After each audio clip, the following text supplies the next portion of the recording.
La visite de Ségolène Royal en Algérie, conduite dans un climat de respect mutuel, n'est pas passée inaperçue à Paris. Ces déclarations mesurées ont suscité de vives réactions dans certains milieux politiques et médiatiques français, notamment au sein de la droite radicale, qui en a rapidement fait un terrain de récupération jugé excessif par plusieurs observateurs.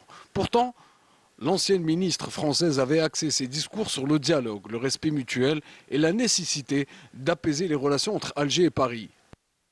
Pour moi, son initiative, lorsqu'elle qualifie la France d'algérophobie sur le territoire algérien, s'apparente à une forme de trahison d'État.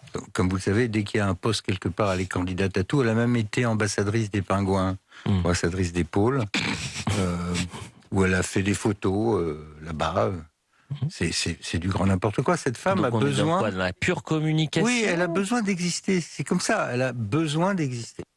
Cette controverse met en lumière l'incapacité des discours extrémistes en France à accepter l'autre, transformant toute démarche de rapprochement en une provocation.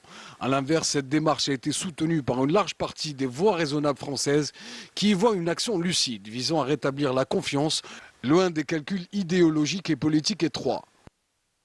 Et j'adhère totalement à ce qu'elle dit. Un discours de paix, d'apaisement, de réconciliation avec l'Algérie. Et comme elle dit, si nous voulons nous réconcilier, il faut déjà rendre tous les biens qui appartiennent à l'Algérie et qui sont en France. Ce n'est pas à nous. Nous devons les rendre. C'est un devoir. Et ensuite, comme elle dit, et je suis d'accord, n'en déplaise à certains, la France doit s'excuser de ce qu'elle a commis pendant la colonisation de l'Algérie. Toutes ces horreurs, ces massacres. On peut même dire un génocide.